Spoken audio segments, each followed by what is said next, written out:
Welcome to Mission Imperfect, the podcast about finding your own path, your own way, and embracing the imperfection of the journey. We're your hosts, life coaches, former HR professionals, and mums, Kirsty and Catherine. We love to discuss the topics that come up time and time again for our coaching clients and which affect us all, from things like acceptance and boundaries to values and well-being and everything in between. Each episode ends with a question for you and us to reflect on. Your mission, should you choose to accept it, is to grab a cuppa and a biscuit and join us in getting lost in finding ourselves. Hello and welcome to another episode of Mission Imperfect. This week we have a slightly different topic for you. We are going to be talking about introversion. And Kirsty, this was your idea, so I'm going to hand over to you to take it away and share some of your thoughts on introversion, because I think this is something that you personally identify with, isn't it? Oh, very much so, very much so. And yeah, as you say, it is a bit different to our usual topics, isn't it? Because I think so far we've been talking about things that sort of can apply universally. Everyone's got some connection to it in some way. And I'm guessing there are a lot of people who may well go, introversion, that's nothing to do with me.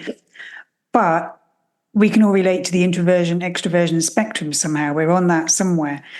And as I identify as introvert, I obviously tackle it from the introvert end. And I think that's probably the end that is least understood. And for me, knowing more about it has really been huge. I mean, I know we both have a bit of an issue with the whole idea of transformation and the word transform, but I do feel that this is one area that did feel quite transformative and in a really quite practical way, because it's given me a much better understanding of myself and my needs and how to manage them.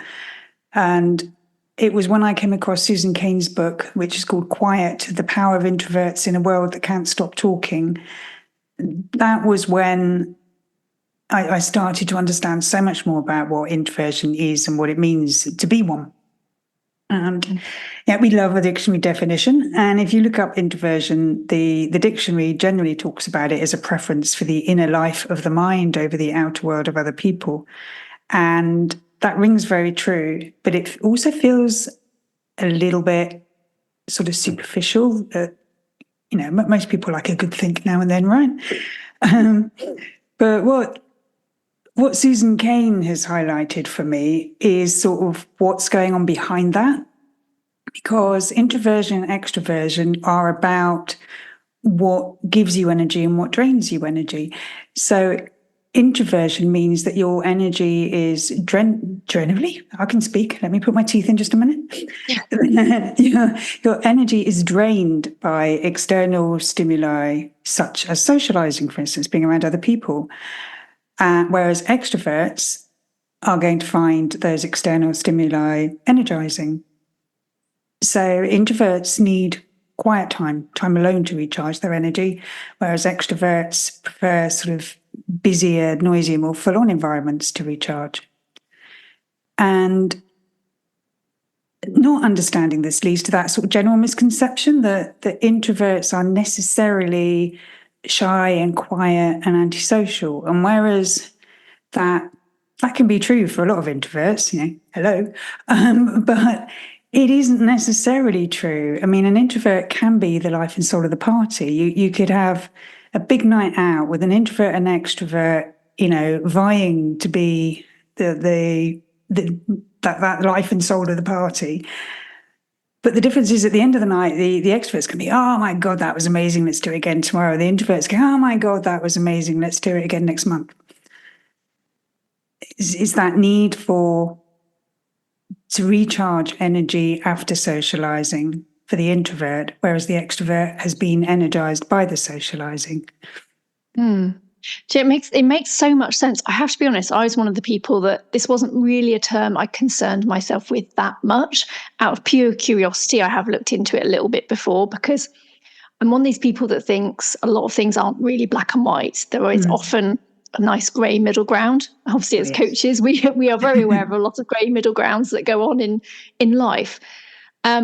And I wasn't so much aware of this idea of it being the energy source or how it drains your energy. And yet it makes perfect sense to me now. And yet it's a bit of a funny one. I can't imagine, and this is probably giving away some of my introvert traits now, I can't imagine being only able to find my energy in those high octane type environments. And I love socializing, but I wouldn't be able to do it sort of like relentlessly. I guess that shows some introvert traits that I must have, because I think surely the very nature for me of recharge, I'm almost thinking of like, plugging yourself in like a power pack, is it's a bit of a solitary, quiet time. It seems strange to me that it would.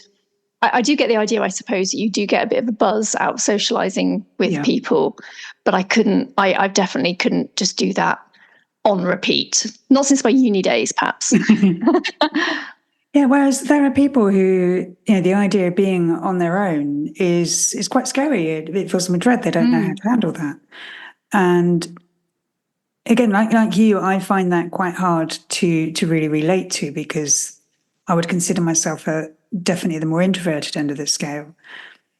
And I think it is a scale, it's a spectrum. There are very few people who are 100% one thing or 100% the other. Very few, if any. But it's that when the chips are down and you're feeling knackered, are you going to choose to hang out with your favorite people, or are you going to choose time alone? I guess might be a good way of understanding which end of the spectrum you're closest to. Oh yeah, I think we can probably all think of a couple of people that might be swaying more to one end than the other. So I think, for example, my husband would he's probably more introvert than I am. I think he would probably agree. And yet my sister's husband is one of the most extrovert people I can think of. He's sort of life and soul. I think the only time he's quiet is when he's asleep.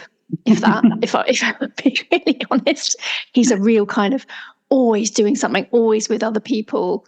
So yeah, they're really quite opposite. I think we can probably all recognize those kind of traits, and maybe a lot of us feel comfortable somewhere in the middle where we can dip into either of those things from time to time. And I think that's where I sit. But I think what was really interesting, and the reason why you've called this episode Introversion, is because we really wanted to focus on this end of the scale, didn't we? And your thoughts on which I found really enlightening, about society being more geared towards extroversion. And my immediate thought was, oh, is it? And then when you put some of the thinking behind this, I thought, oh my God, you're absolutely right. So do share with us your thoughts on that, because I think this is some great insights for people. Yeah, I think, and again, it was Susan Cain's book that sort of made me so much more aware of this. But I think it's especially in Western cultures. I think there are some particularly sort of Asian-oriented cultures that are probably, from what I understand of them, perhaps more geared towards introversion. But sort of Western European cultures tend to be much more geared towards extroversion. You've got, it starts at school and nursery even, and you've got the group activities and learning that we all have to participate in. We've got open plan offices in most working environments. We've got the assumption that everybody loves a good night out as the best way of socializing. And there's this whole thing around loners. I mean, loners are generally considered to be at least seriously weird and quite possibly serial killers, rather than, just somebody who happens to be comfortable and at ease in their own company, which surely is a good thing. Yeah. That's such a valid point, isn't it? And yet I can kind of see, just going back to the examples of schools and offices, I suppose you can see the kind of thinking behind some of that is like learning to get on with other people, learning to share, for example, for children, and perhaps learning to get on with your colleagues and compromise and negotiation and all those kinds of things. But you're right, it doesn't have to be that everyone loves a good night out with all of the crowd. It can be managed and obtained through smaller groups and other means. So yeah, I wonder. I mean, I have to say, I guess I'm fortunate enough that I've never felt sort of really out of place in big group settings. What I would probably do is just gravitate towards the people that I knew better, and not. I probably wouldn't be the one, holding the limelight in the middle, doing some funky moves, for example. But I guess that would be my way of negotiating that setting that might be more geared towards extroversion. Absolutely. And yeah, I'm not suggesting that these are necessarily bad things, but it's just understanding, because the more introverted you are, the more all of that external stimulation is going to be draining for you. So at the more extreme end of the introversion scale, simply walking into an open plan office and being there with all the noise and the bustle and the conversation, that is draining. So you're starting at a disadvantage. Your day in the office is more exhausting than that of an extrovert. And similarly in the classroom, children who are naturally more introverted are probably going to find simply being in the classroom more draining than their more extrovert classmates. And I think it's interesting that sort of during lockdown, there were stories of children who really thrived through that more solitary learning environment where they could just be on their own, where they actually felt they had more sort of private access to teachers to ask questions and have conversations rather than having to do it in a group setting. And lots of kids actually benefited from that, just as lots of kids really, really struggled with being alone and cut off from others. There isn't a one size fits all, and it's not a case of good or bad. It's about understanding that for a good chunk of us, I couldn't find any data about how many people are estimated to be introverts in the UK. But there are a chunk of us who find the general setup more exhausting than others. Yeah. But that's no, a really interesting no recognition point. is given to that. Yeah, well, that's exactly what I was just thinking when you said there aren't perhaps the statistics out there, because I think it's probably perceived as more of a preference and a bit more, almost lightweight, shall I say. I'm not saying that it is, but the perception might be that it's not like a diagnosis of something that's, as we know, that can impact learning, for example, that there might be adjustments for and that kind of thing. I don't think it's perhaps maybe yet. Who knows what the future might hold? Because I think it's really interesting to identify that if it is draining for you up front and potentially putting you on a bit of a back foot, well, it's not really fair, is it? No, as long as it's, can you make an environment fair for everybody and every preference? You probably can't, but an awareness that some people might be at a disadvantage and allowing for that can be done in most situations. It's like in meetings, there is an expectation that, people are going to speak up with their thoughts and ideas the minute a subject is raised. But introverts, again, are far more likely to want to process things inwardly before they start giving their opinions. They're more likely to think before they speak, whereas an extrovert is more likely to speak in order to think. And when you're in an environment, and whether it's a classroom or a meeting, where you're put on the spot and you're asked that question, you're expected to be participating and coming up with stuff from the get-go, introverted children and employees are often criticized for not speaking up enough.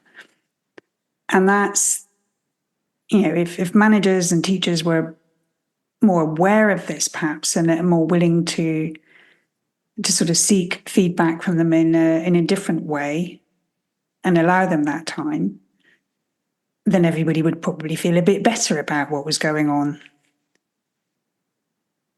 Yeah. So and all of that, the fact that, so much of how we operate is geared towards extroversion. And then there's that kind of criticism for not being able to operate in that way when you don't fit in. And it means a lot of introverts can feel very other, just in terms of going about their daily business, that they seem to be more exhausted than everybody else. They're the ones who are struggling to speak up in meetings when you should be able to do it. Mm-hmm. And that can be quite hard to contend with. It can knock your ability to sort of trust yourself and feel accepted. Things that we've already talked about at some length. Yes, and are important to us. Let's be honest. We're all seeking a degree of acceptance, aren't we? And we're big fans of you being accepted as who you are, not that you need to be something different. So with that in mind, let's talk a little bit about the benefits of knowing, perhaps if you are thinking, I do identify myself as perhaps more introverted, perhaps where can they look to find out more about this and understand what that might mean for them, and what can be done to perhaps not put them at that disadvantage that we've spoken about. Okay, well, if you think you might be an introvert, I mean, a lot of it, is there an official diagnosis? I don't think there is. Susan Cain on her website, I did write that down, so we'll put it in the notes, obviously. Yeah, her website is susancain.net, and that's Cain, Cain.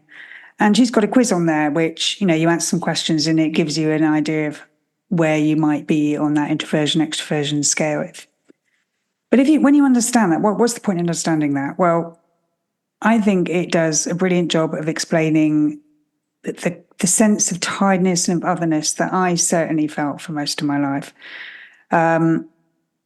For instance, social situations, I can and do enjoy socializing. I would often find that I was very quickly tired, and I would hit the wall, and I would feel myself shutting down. And I thought that was just me being weird. And now I recognize, no, that's just my energy being drained. And I used to try and force myself through that and think there was something wrong with me. So, and again, you mentioned your brother-in-law who's always on the go, always doing something, always around people, always talking. I used to feel tired just thinking about that. Yeah, me too. Yeah, he's like the Duracell bunny, but there is definitely there's no running out. He just keeps going. Like I said, I think sleep is the only quiet time. And that's quite an extreme example, but even sort of less extreme examples than that, I would catch myself thinking, I don't know how they do it. There must be something wrong with me. And so, no, we're just different. And that leads on to, once you have that sort of explanation, you can see yourself more positively and stop feeling, or at least reduce that sense of being other, that you're a bit weird, that you're doing it wrong somehow. And then in a very practical way, you can start finding ways to manage your energy in a way that works for you, and to actually really enjoy the socializing, to do it far more on your terms, and to find ways of making it better for you. Because introverts are not complete loners. Every human being has a need for connection. And even your most extreme introvert will have a need for some form of connection. So it's not that an introvert cannot enjoy socializing and won't enjoy socializing. It's finding the right way for you as an individual to do that and manage your energy around it. And once you start understanding that about yourself, I have found it really useful in creating better understanding with less introverted family and friends. My husband is less introverted than I am. And he presents very well as an extrovert, but I think he is surprisingly introverted when we start talking about it in his preferences, but not as introverted as I am. So it really helped. I mean, we talk now about peopling and depeopling. If I say I people too much, he knows what I mean. He knows I need that downtime. And again, if there are social occasions that really matter to him, he lets me know that, so that, and if it's not so important to him that I'm around, he'll let me know that too, and I can make decisions that allow me to be most present and most energized, when he wants me around and to participate, and he's happy to let me take the step back at other times when I need to go away and sort out my energy. And that's been really useful. Yeah. So it sounds like you said, it's not about not being sociable at all, because I think you're absolutely right. There is a need for connection, but it just might be on that smaller scale, might be in a slightly more intimate setting or regularity. There are different ways in which it might present itself and work for people, depending on quite how introverted they feel and quite how it expresses itself. So I think it's really insightful to think that there are ways that it's still absolutely manageable to have those social settings without it being like a you know, I'm literally seeing the sort of, when you were talking about your energy draining, I was literally seeing the little red line, 1% left, like nothing else to give. Yeah, exactly. Without it reaching that point, I think that's the crucial thing. Like if you're aware, then perhaps you can avoid or try to mitigate it getting to that sort of dangerously low, going to shut down part. Yeah. I mean, I used to be, in all honesty, I used to use alcohol a great deal with hindsight, I know I was reaching that point. The energy was draining in a social situation. Everybody else was still going strong. My way of getting through it used to be to have a few more drinks to try and give myself the boost I needed. Whereas now I've got that sense of the battery going down, almost exactly that. It's okay, that's where I am.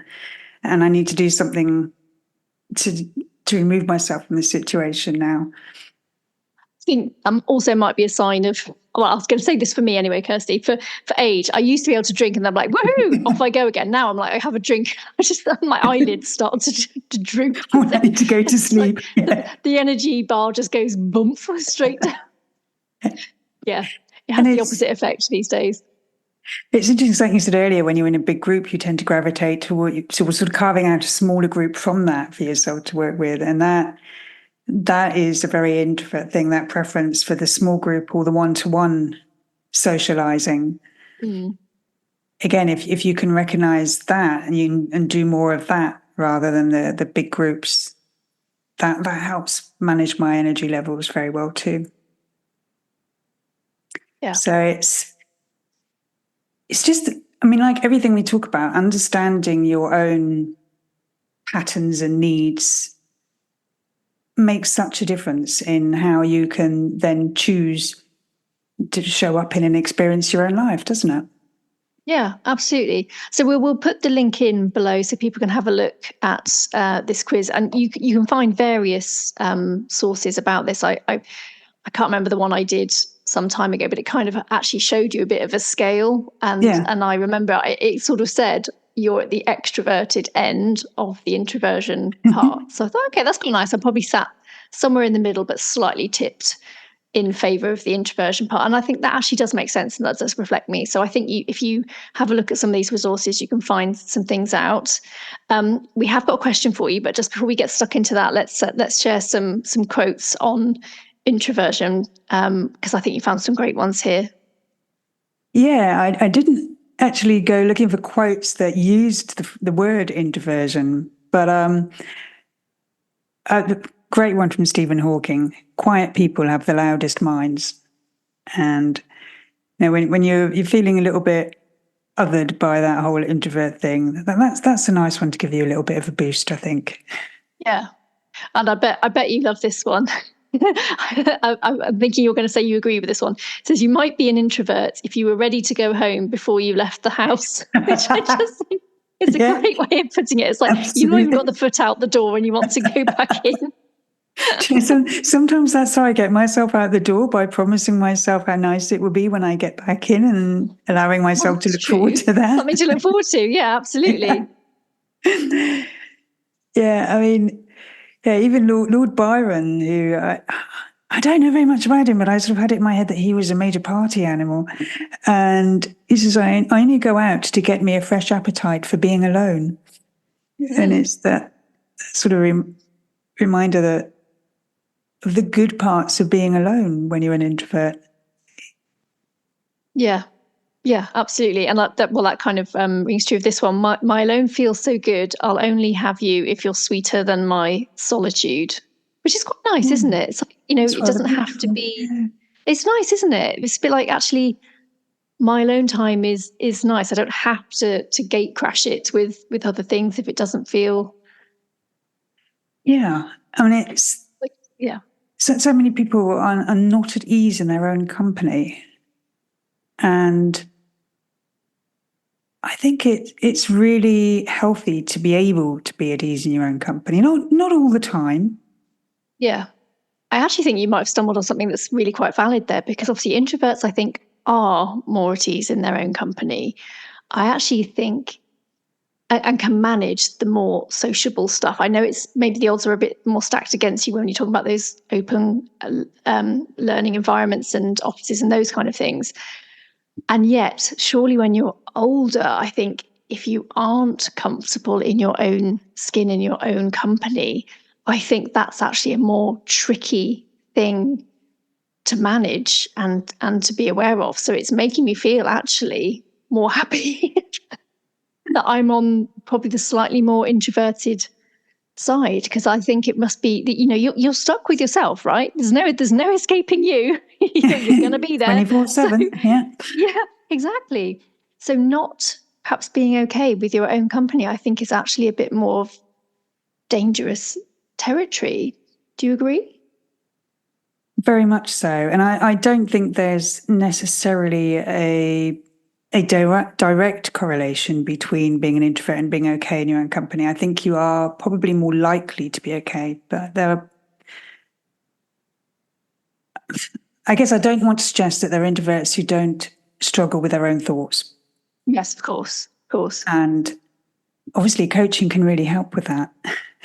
But an introvert is perhaps more likely to want to have that time alone, and perhaps to find that struggle with their own thoughts harder because it interferes with that, if that makes sense. Yeah, no, it absolutely does. Yeah, and I wasn't suggesting there was an absolute correlation, but it just highlighted that thought for me. And of course, as coaches, we spend a lot of time talking to people, extrovert or introvert or ambivert, wherever they may be, about being okay with yourself, because that is so important. It just occurred to me, I would hate to almost think I have to fill up my time and energy with others because I don't like what I have when I'm on my own. And that was just something that it kind of highlighted for me. I wonder if that is ever a struggle or an issue. So I'm pretty sure it is. That's a brilliant insight. And if you're an introvert that I can't cope with my own thoughts, that they're too harsh on me, whatever it is. And so trying to escape with other people, which in turn is draining. That's even worse. Yeah. Yeah. Nasty, wow. Well, we've opened Pandora's box, Kirsty, haven't we? Well, what we thought was going to be a very short and sweet discussion, but actually it's quite an interesting one. So let's end with our question, which is going back to that really key point about the energy source, isn't it?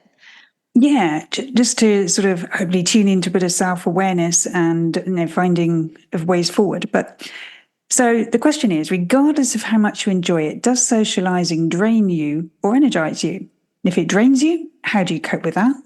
And if it energizes you, how do you cope with time alone? It's a great question. And I'm going to give a typical, I was going to say a politician's answer, but no, I refuse to say that. I'm going to say a coach's answer, which for me... Or an ambivert answer? Sorry? Or an ambivert answer, perhaps? It's an ambivert answer, yeah, which is, to be honest, I do find it can energize me, but it absolutely will depend on who it's with. And I have noticed, truthfully, it's probably going to be a smaller group than a much larger group that I would find that that's the case for.